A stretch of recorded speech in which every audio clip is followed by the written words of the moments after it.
grâce de notre Seigneur Jésus-Christ, l'amour de Dieu le Père et la communion de l'Esprit Saint soient avec vous. Amen.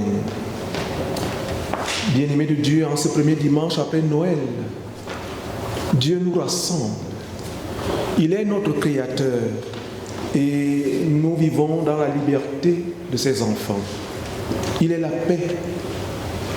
Et par lui, nous pouvons vivre réconciliés les uns avec les autres. C'est pourquoi il est juste et bon d'adorer le Seigneur. Adorons le Seigneur. Notre adoration de ce jour sera antiphonée. Il y aura un répond. Celui que vous avez entre vos mains, il est le suivant. Seigneur, nous t'adorons. Adorons le Seigneur. Seigneur Jésus-Christ, toi dont la puissance soutient l'univers, tu t'es fait homme, mystère qui nous remplit d'étonnement. Seigneur, nous t'adorons. Tu es devenu un enfant des hommes pour que nous devenions enfants de Dieu. Seigneur, nous t'adorons. Tu es descendu des cieux pour que nous y soyons admis avec toi. Seigneur, nous t'adorons. Tu as pris sur toi la pauvreté de notre condition pour que nous soyons revêtus de ta richesse. Seigneur, nous t'adorons. Tu t'es dépouillé de ta gloire et tu es entré dans le temps de ce monde pour que nous ayons part à la gloire de Dieu dans l'éternité. Seigneur, nous t'adorons. Tu es venu dans le monde, toi, la lumière, pour chasser loin de nous les ténèbres du péché. Seigneur, nous t'adorons. Tu es devenu mortel, toi le Fils du Dieu vivant, afin que les mortels que nous sommes héritent la vie éternelle. Seigneur, nous t'adorons. Tu as quitté la joie inexprimable d'être auprès du Père pour entrer dans les souffrances du monde, et c'est par tes souffrances que nous avons accès à la joie éternelle. Seigneur, nous t'adorons. Unissons-nous dans la prière de louange. Dieu Tout-Puissant, dans le mystère d'incarnation de ton Fils, c'est ton amour que nous adorons.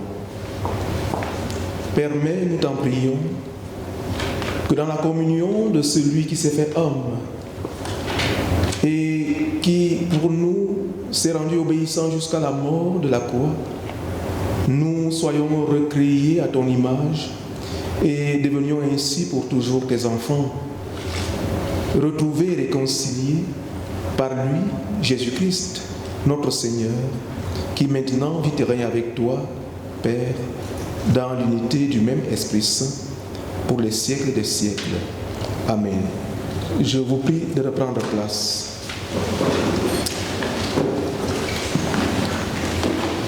Et écoutons de quelle manière le Seigneur veut être servi. Le Seigneur parle et dit: heureux ceux qui suivent la loi de l'Éternel. Faites toutes choses sans murmure et sans hésitation, afin que vous soyez sans reproche et sans tache, des enfants de Dieu irréprochables au milieu d'une génération dépravée et perverse, au sein de laquelle vous brillez comme des flambeaux dans le monde, portant la parole de vie. Voilà, bien-aimés dans la foi, la volonté de notre Dieu. Seulement dans notre manière d'être, dans notre manière de faire de tous les jours, nous n'avons pas su, hélas, observer les saints commandements de Dieu. Voilà pourquoi je nous invite maintenant à nous humilier devant la présence de Dieu et à implorer son pardon. Confession des péchés. Dieu de lumière, tu sais toutes choses. Nous ne pouvons échapper à ton esprit, ni fuir loin de ta face. Nous avons contemplé l'abaissement et la pauvreté du Sauveur des hommes. Nous avons chanté des louanges Et maintenant déjà, les préoccupations de ce monde effacent de nos cœurs la lumineuse vision de Noël. Seigneur, nous sommes indignes de toutes tes bontés. Nous trahissons sans cesse ton amour. Nous manquons d'humilité et de désintéressement, mais nous sommes trop faibles pour nous corriger. Délivre-nous de nous-mêmes et de la condamnation que nous méritons. Fais-nous vivre de l'esprit de ton Fils, afin que nous devenions à jamais tes enfants. Que tout ce qui est vrai, honnête, pur et juste soit l'objet de nos pensées. Maintiens-nous dans la paix en Jésus-Christ notre Sauveur. Amen. Écoutons, bien-aimés dans la foi, la réponse du Seigneur à notre prière d'humiliation. De la part de Dieu qui nous a confié le ministère de la réconciliation, nous annonçons le pardon des péchés à tous ceux qui se répandent et qui cherchent leur salut en Jésus-Christ. Le Fils de l'homme est venu chercher et sauver ceux qui étaient perdus. Il a sur la terre le pouvoir de pardonner les péchés. Amen. Et toi, mon âme, bénis le Seigneur et n'oublie aucun de ses bienfaits.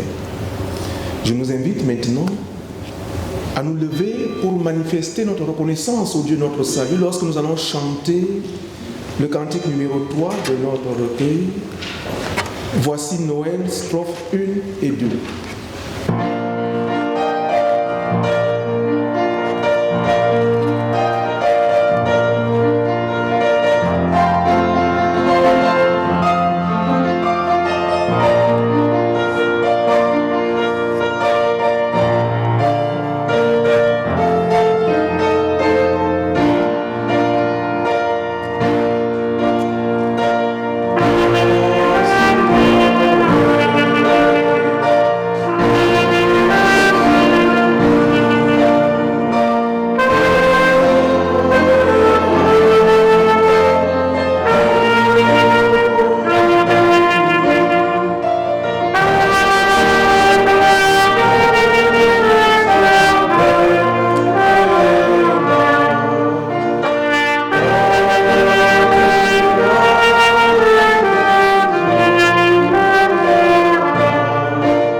À partir de l'expression contemporaine de la foi que vous avez entre vos mains.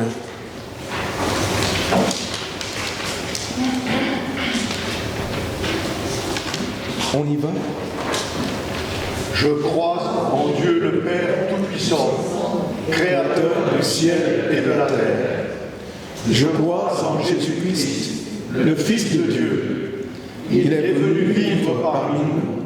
Il est mort sur la croix. Il est ressuscité, aujourd'hui et pour toujours, il est avec nous. Je crois en l'Esprit Saint qui nous rassemble dans l'Église et qui nous fait vivre. Amen.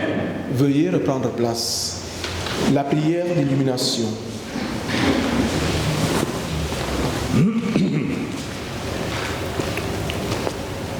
Seigneur, auprès de toi, nous trouvons le calme. Dans l'agitation du quotidien, nous sommes venus écouter ta parole et puiser des forces pour aujourd'hui, demain et tous les jours que tu nous donnes de vivre. Tu es béni pour les siècles des siècles. Amen. La première lecture de ce jour est extraite du livre d'Ésaïe, chapitre 7, des versets 10 à 14. L'Éternel parla de nouveau à Achaz et lui dit « Demande en ta faveur un signe à l'Éternel ton Dieu. Demande-le, soit dans les lieux bas, soit dans les lieux élevés. » Achaz répondit « Je ne demanderai rien, je ne tenterai pas l'Éternel. » Ésaïe lui dit alors « Écoutez donc, maison de David, est-ce trop peu pour vous de lasser la patience des hommes que vous lassiez encore celle de mon Dieu? C'est pourquoi le Seigneur lui-même vous donnera un signe. Voici, la jeune fille deviendra enceinte, elle enfantera un fils et elle lui donnera le nom d'Emmanuel. » La deuxième lecture est dans Hébreux 1, versets 1 à 4. Après avoir autrefois, à plusieurs reprises et de plusieurs manières, parlé à nos pères par les prophètes, Dieu, dans ces derniers moments, nous a parlé par le Fils, qu'il a établi héritier de toutes choses, par lequel il a aussi créé le monde. Et qui, étant le reflet de sa gloire et l'empreinte de sa personne, et soutenant toutes choses par sa parole puissante, a fait la purification des péchés et s'est assis à la droite de sa majesté divine dans les lieux très hauts, devenu d'autant supérieur aux anges qu'il a hérité d'un nom plus excellent que le leur. Et je terminerai par l'Évangile selon Matthieu au chapitre 1, les versets 18 à 25. C'est ce texte qui servira de base à la prédication. Voici de quelle manière arriva la naissance de Jésus-Christ. Marie, sa mère, ayant été fiancée à Joseph, se trouva enceinte par la vertu du Saint-Esprit avant qu'ils eussent habité ensemble. Joseph, son époux, qui était un homme de bien et qui ne voulait pas la diffamer, se proposa de rendre secrètement avec elle. Comme il y pensait, voici un ange du Seigneur lui apparut en songe et dit « Joseph, fils de David, ne crains pas de prendre avec toi Marie, ta femme, car l'enfant qu'elle a conçu vient du Saint-Esprit. Elle enfantera un fils et tu lui donneras le nom de Jésus. C'est lui qui sauvera son peuple de ses péchés. » Tout cela arriva afin que s'accomplisse ce que le Seigneur avait annoncé par le prophète. « Voici, la Vierge sera enceinte et elle enfantera un fils et on lui donnera le nom d'Emmanuel, ce qui signifie Dieu avec nous. » Joseph, s'étant réveillé, fit ce que l'ange du Seigneur lui avait ordonné et il prit sa femme avec lui. Mais il ne la connut point jusqu'à ce qu'elle eût enfanté un fils auquel il donna le nom de Jésus. Le ciel et la terre passeront, mais la parole de Dieu ne passera pas. Amen. Et nous poursuivons par le cantique 3, voici Noël, les strophes 3 et 4. Amen.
Joseph, son époux, qui était un homme de bien et qui ne voulait pas la diffamer, se proposa de rompre secrètement avec elle. Verset 19 du texte qui sous-tend mon message de ce jour. Bien-aimés dans la foi, je vous salue au nom du Seigneur. Dimanche dernier, il vous souvient sans doute que je vous ai parlé de l'Annonciation. Il ne vous a pas échappé que le récit était construit autour de la personne de Marie. Au 6e mois, l'ange Gabriel fut envoyé par Dieu auprès d'une vierge nommée Marie. S'ensuit alors la visitation de Marie à Élisabeth. Puis le temps où Marie devait accoucher arriva et elle enfanta son fils premier-né. Ainsi de suite, ainsi de suite. Tout est donc centré sur la personne de Marie. C'est que, bien aimé, avec Luc, à propos de la naissance de Jésus, Marie est l'actrice principale. Elle est au centre de l'histoire. Tout est raconté sous l'angle et sous le prisme de Marie. C'est cela la perspective lucaine, c'est-à-dire de Luc, de la naissance virginale. Avec Matthieu, il en va autrement. C'est plutôt Joseph qui devient le centre du récit, le personnage principal, l'acteur principal. Ici, la naissance virginale est racontée sous l'angle de Joseph. Joseph, un homme de bien, pensait à rompre secrètement avec son épouse. Mais l'ange l'en dissuada et lui donna des consignes. Et après la naissance, l'ange vint encore lui dire de prendre Marie et le petit enfant pour se réfugier en Égypte avec les deux. Suite aux menaces de mort proférées par Hérode, le monarque. Après la mort d'Hérode, l'ange vint une fois de plus lui dire de retourner en Israël, car la menace de mort avait disparu pour le moment. Joseph se leva, prit le petit enfant et sa mère, ainsi de suite, ainsi de suite. Avec Matthieu, c'est donc Joseph qui est au centre du récit. Je voudrais, bien aimé de Dieu, cette fois et contrairement à dimanche dernier, m'inscrire dans cette perspective mathéenne de Matthieu, de la naissance virginale, pour scruter attentivement avec vous la manière d'être et de faire de Joseph l'acteur principal de notre récit. Si dimanche dernier, nous nous sommes demandé en quoi Marie était digne d'intérêt pour nous, aujourd'hui, nous allons nous demander en quoi est-ce que Joseph est digne d'intérêt pour nous. Selon les Écritures, Joseph et Marie sont engagés dans un mariage. Ils sont en engagement de mariage. Ils sont fiancés. Verset 8 de notre texte. Notons, bien aimés, que chez les Juifs, dès que vous êtes fiancés, la loi vous considère déjà comme mariés. J'en veux pour preuve le fait que le verset 18, partie B, présente Marie comme fiancée à Joseph, tandis que le verset 19, partie B, lui présente Joseph comme l'époux de Marie. Puis Marie comme la femme de Joseph, verset 20c, 24c. Or, chez les Juifs, les rapports sexuels sont rigoureusement interdits avant et hors de mariage. Et puisque Joseph n'a pas encore scellé le mariage avec Marie, le couple est donc concerné par cet interdit. Pourtant, Joseph constate que son épouse, hélas, est en gestation. Elle est en gestation. Et il est très bien placé pour savoir que cette grossesse n'est pas son œuvre. Le texte sacré renseigne en effet que Marie se trouva enceinte par la vertu du Saint-Esprit. Verset 18, partie B. Mais Joseph ne le sait pas encore. Il ne sait pas encore. Il ne sait pas encore que Marie est enceinte par la vertu de l'Esprit Saint, l'Esprit de Dieu. Dès lors, nous pouvons nous interroger. Quelle sera la réponse de Joseph à ce qu'il peut considérer légitimement comme adultère? Quelle sera sa réponse? Laissons le texte sacré répondre. Joseph, son époux, qui était un homme de bien et qui ne voulait pas la diffamer, se proposa de rompre secrètement avec elle. Verset 19. Bien-aimés, 3 possibilités s'offrent à Joseph. Scrutons ces 3 possibilités tour à tour.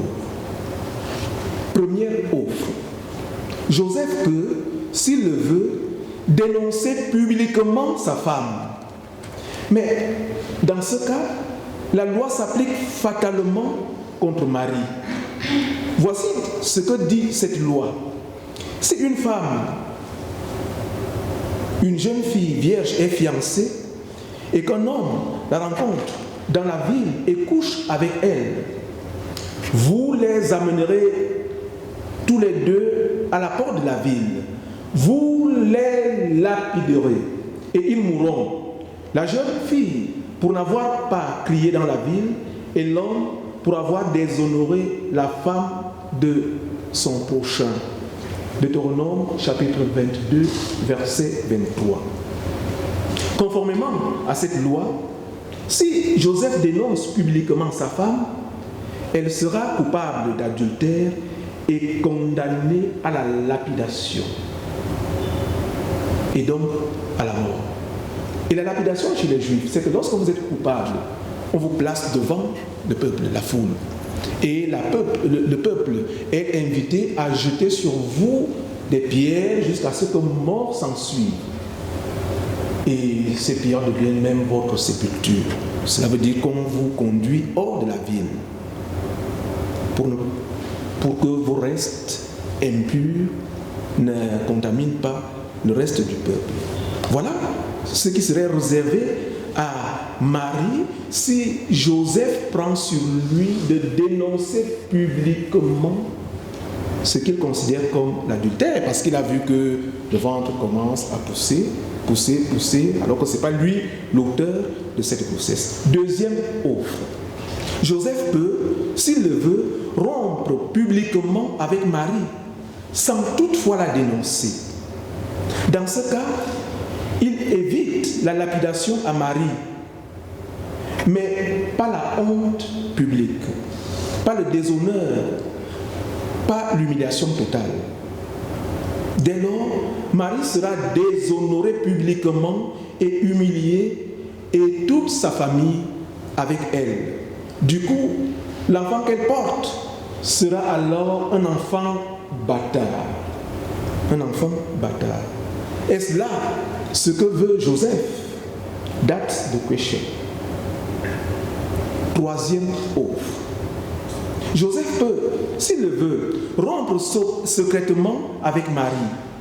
Dans ce cas, il lui évite la honte, l'humiliation et le déshonneur.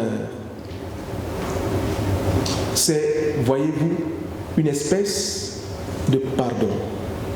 Une espèce de pardon. Est-ce là ce que veut Joseph? Interrogeons la parole de Dieu. Bien-aimés, les Saintes Écritures ont rapporté que Joseph, son époux, qui était un homme de bien et qui ne voulait pas la diffamer, se proposa de rompre secrètement avec elle. Voilà l'option que Joseph va choisir. Nous comprenons qu'il veut rompre en secret avec sa femme parce qu'il ne voudrait pas la diffamer. Joseph veut rompre en secret avec sa femme parce qu'il ne veut pas la diffamer. Diffamer, c'est faire honte à quelqu'un. Diffamer, c'est humilier quelqu'un. Diffamer, c'est porter atteinte à l'honneur de quelqu'un, à la dignité de quelqu'un. Joseph n'a pas voulu diffamer celle qu'il a aimée. Dit autrement, Joseph n'a pas voulu porter atteinte à l'honneur et à la dignité de celle qu'il a aimée. Il n'a pas voulu humilier celle qu'il a aimée. Il n'a pas voulu faire honte à celle qu'il a aimée. C'est pourquoi il veut rompre secrètement avec elle. Bien-aimés de Dieu, à partir de cette analyse, je nous propose comme thème de méditation de ce jour le mot d'ordre suivant. Ne fais pas honte à celle qui t'a aimé. Ne fais pas honte à celle qui t'a aimé. Ce thème, voyez-vous, s'adresse d'abord à tout homme qui pense que dans les liens du mariage, il est le pape du foyer. Il y a certains hommes qui le pensent. Que dans le cadre des liens du mariage, il est le pape du foyer. Il est le maître suprême et absolu du foyer. Dans un tel cadre, la femme pour lui est peu de choses. Elle n'est rien, comme il nous plaît de le dire souvent au Cameroun. Elle n'est rien. Elle est un objet au service des instincts égoïstes de l'homme. Le maître, le tyran. C'est lui l'alpha et l'oméga du foyer. Ce qui le plus souvent justifie la violence sous toutes ses formes dans certains foyers. Violence morale, violence verbale, violence physique et j'en passe. Quant à toi, ô homme, ne fais pas honte à celle qui t'a aimé. Ce thème s'adresse aussi à certaines femmes qui, lorsqu'elles sont détentrices de quelque pouvoir, le rendent bien aux hommes. Pouvoir politique, financier, matériel et j'en passe. J'ai en mémoire l'image de cet homme qui a divorcé suite à la perte de son emploi. Il ne pouvait plus supporter les humiliations multiples et diverses de son épouse à longueur de journée. Il a préféré le divorce à l'humiliation constante. Il a préféré le divorce à l'humiliation constante de son épouse. Cependant, la violence faite aux hommes est une réalité mal connue. Pourtant, elle existe. Pourtant, certains hommes sont battus et humiliés par leurs compagnes. L'Observatoire national de la délinquance et des réponses pénales en France affirme que lorsque 10 femmes sur 100 déposent plainte suite aux violences qu'elles ont subies, seuls 3 hommes sur 100 osent se tourner vers la justice. Il est donc clair, bien-aimés, que la violence faite aux hommes est une réalité bien vivante, bien que mal connue. Et quant à toi, aux femmes, ne fais pas honte à celui qui t'a aimé. Ne fais pas honte à celui qui t'a aimé. Les enfants sont également interpellés dans le respect et dans l'obéissance des parents qui par définition les aiment tant. Eux qui ont fait de leurs enfants ce qu'ils sont aujourd'hui au prix d'énormes sacrifices et de privations. Les enfants doivent respect et obéissance aux parents conformément à la parole de Dieu. Exode chapitre 20, verset 12, Éphésiens chapitre 6, versets 1 à 3.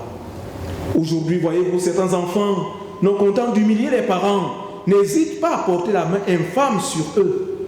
Hélas, je connais personnellement des cas où certains enfants terrorisent les parents et à la fin, ceux-ci finissent par avoir peur de leurs propres enfants.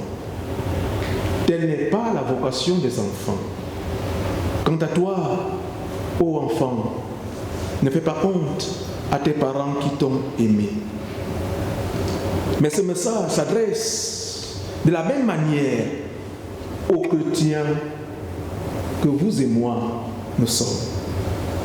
Noël, c'est le signe extérieur et visible de l'amour de Dieu pour nous, selon qu'il est écrit, car Dieu a tant aimé le monde qu'il a donné son Fils unique, afin que quiconque croit en lui ne périsse point, mais qu'il ait la vie éternelle. Jean chapitre 3, verset 16. Une théologie biblique d'ensemble nous montre que Jésus, en s'incarnant, s'est fait porteur de la chair, chair de notre chair et sang de notre sang, pour nous apprendre à devenir porteurs de l'Esprit et nous recréer de nouveau à l'image de Dieu. Il va donc mourir en toi pour que par sa mort, nous ayons la vie. Il va donner sa vie pour que nous ayons la vie. Il n'y a pas de plus grand amour que de donner sa vie pour ses amis, dit-il. Jean chapitre 15, verset 13. Quant à toi, chrétien et disciple du Christ, ne fais pas honte à Dieu qui t'a aimé au point de donner son Fils unique pour toi. Et quant à toi, chrétien, ne fais pas honte à Christ qui t'a aimé au prix de sa vie pour que tu aies la vie. Bien-aimés, au regard de ce qui précède, nous pouvons affirmer que Noël, c'est la célébration de l'amour. L'amour de Dieu en Jésus-Christ pour nous. Et dans notre texte, Joseph, qui n'a pas voulu diffamer Marie, sa femme, est une illustration parfaite de cet amour. Joseph est porteur de cet amour, car il sait qu'il y a plus d'amour à accueillir Marie qu'à la répudier. Voilà pourquoi, suite au conseil de l'ange, il prend chez lui, sachant très bien ce que cela veut dire que prendre Marie chez lui. Cela veut dire automatiquement adopter son enfant. Joseph le sait. Joseph le sait. Il prend Marie chez lui avec enthousiasme. Cela implique l'adoption de l'enfant. C'est un exemple pour lui. À ce moment, il devient un modèle pour nous. Pour conclure, bien-aimés de Dieu, il nous plaît d'affirmer que l'amour a plus besoin des preuves d'amour que des déclarations d'amour. L'amour a plus besoin des preuves d'amour que des déclarations d'amour. Les déclarations d'amour sont peut-être indiquées, mais elles ne suffisent pas, car elles ne sont pas des preuves concrètes d'amour. Pour s'incarner, l'amour a plus besoin des preuves concrètes d'amour que des déclarations verbales d'amour. C'est ce que Joseph a su faire. Lorsqu'il n'a pas voulu diffamer ou faire honte à sa femme, lorsqu'il n'a pas voulu humilier sa femme, lorsqu'il n'a pas voulu porter atteinte à la dignité et à l'honneur de sa femme. Joseph, son époux, qui était un homme de bien et qui ne voulait pas la diffamer, se proposa de rompre secrètement avec elle. Ne fais pas honte à celle qui t'a aimé. Ne fais pas honte à celui qui t'a aimé. Ne fais pas honte à Dieu qui t'a aimé en Jésus-Christ. Amen.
petit retour sur notre veillée de Noël. Vous êtes venus nombreux et c'était agréable de vous voir repartir heureux d'avoir participé à cette célébration. Vous pouvez revoir cette veillée en haute définition sur le site internet de la paroisse. Et l'offrande destinée à la communauté de l'Armée du Salut a rapporté la somme de 350 €. Merci de votre générosité. Nous sommes en période de vacances, donc durant la semaine prochaine, les activités habituelles n'auront pas lieu. Dimanche prochain, 2 janvier, culte café brioche à 10 h, ici au foyer. Et le dimanche 9 janvier, culte café galette à 10 h, ici aussi au foyer. Et ce sera aussi la reprise de l'école du dimanche à partir de 10h15. C'est ça, oui. Il me reste à remercier Alexis, notre pasteur, pour avoir présidé ce culte, et les musiciens et lecteurs pour leur participation. Bon dimanche à tous et à dimanche prochain. Et maintenant, c'est le moment de l'offrande. Alors,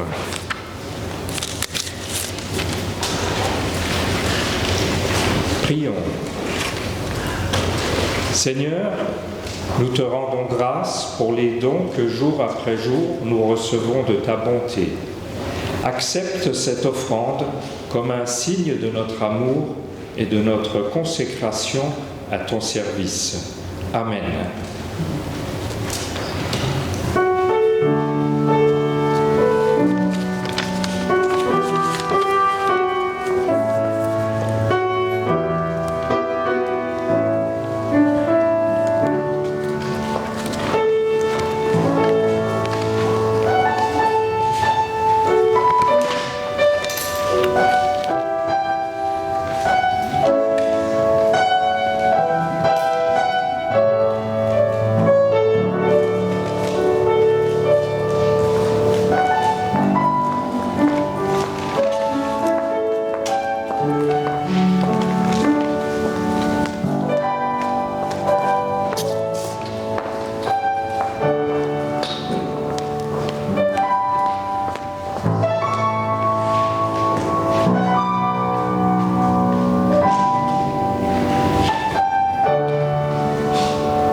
Intercédons maintenant auprès du Seigneur.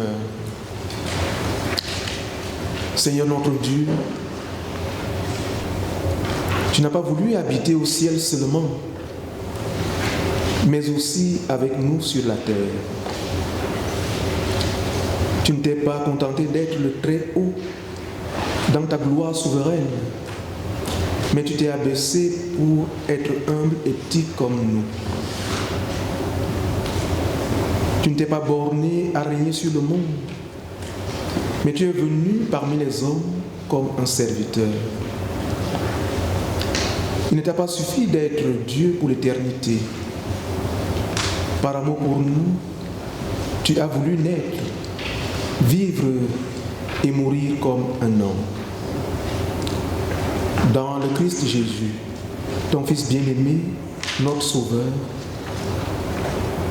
ce n'est pas moins que ta propre personne que tu nous as donnée, afin qu'en retour, nous nous donnions à toi sans partage. Tu as fait cela pour nous tous, bien qu'aucun de nous ne l'ait mérité. Que nous reste-t-il, sinon de nous étonner et de nous réjouir, d'être remplis de reconnaissance et de nous en tenir résolument et toujours à ce que tu as fait pour nous. Que cette bonne nouvelle prenne nos corps en nous. Qu'elle soit pour tout ton peuple le sujet d'une grande joie. Nous te prions pour tous les hommes. Tu connais les obscurités et les souffrances de notre temps. Les fardeaux que tant d'hommes doivent porter sans connaître de consolation. les dangers qui menacent le monde sans que nous ne sachions comment les affronter. Ô Dieu, tu vois les malades, les aliénés, les pauvres, les exilés, les opprimés, les victimes de l'injustice, les enfants sans parents, les adolescents laissés à eux-mêmes. Tu n'oublies pas non plus ceux qui sont appelés à servir les autres, les autorités de la France et de tous les pays, les juges et les fonctionnaires, les éducateurs de tous bords, les médecins, les personnels soignants, les prédicateurs de ta parole et les pasteurs de ton Église.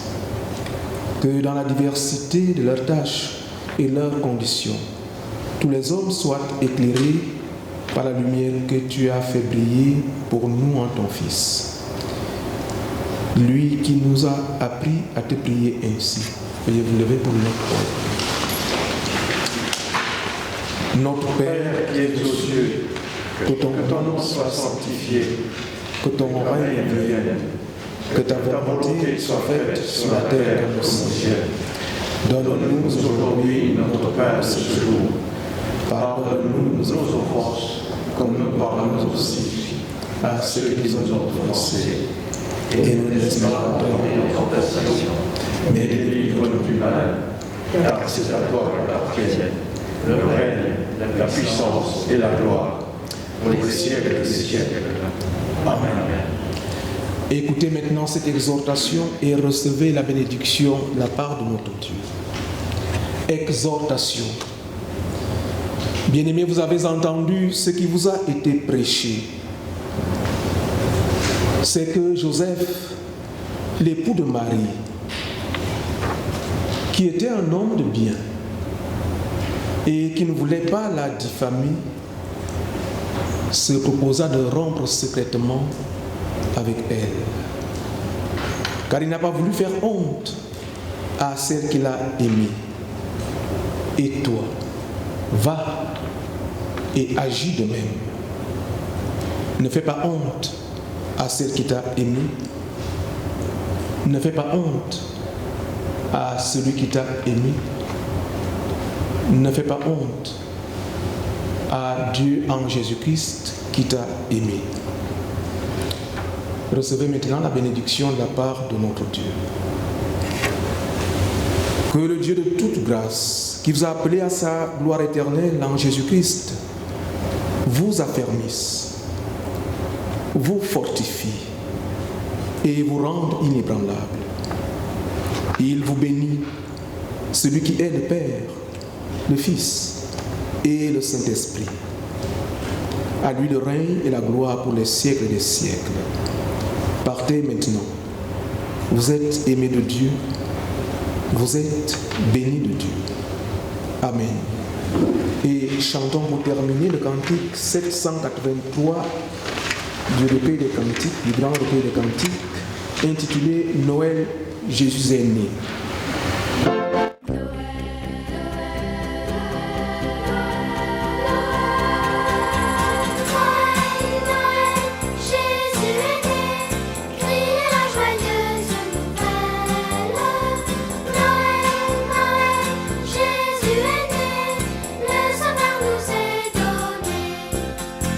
Marie, dans une étable à la minuit, est venue mettre au monde son tout petit. Cet enfant de lumière, c'est l'enfant Dieu qui vient sur notre terre, chantons joyeux.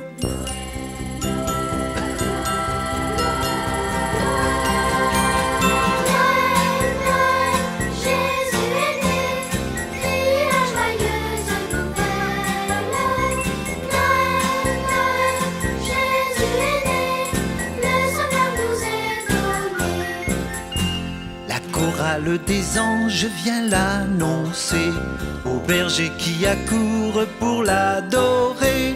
De leur terre lointaine viennent les rois qui rendent les hommages au roi des rois.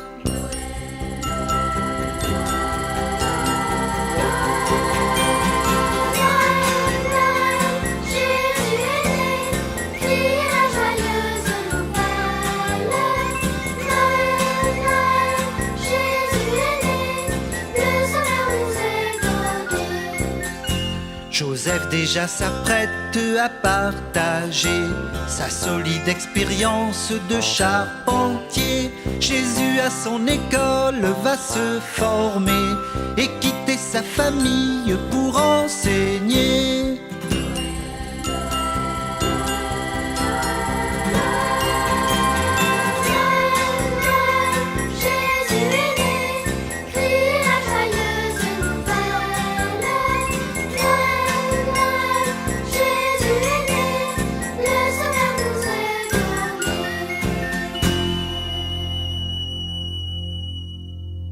Bon dimanche et à dimanche.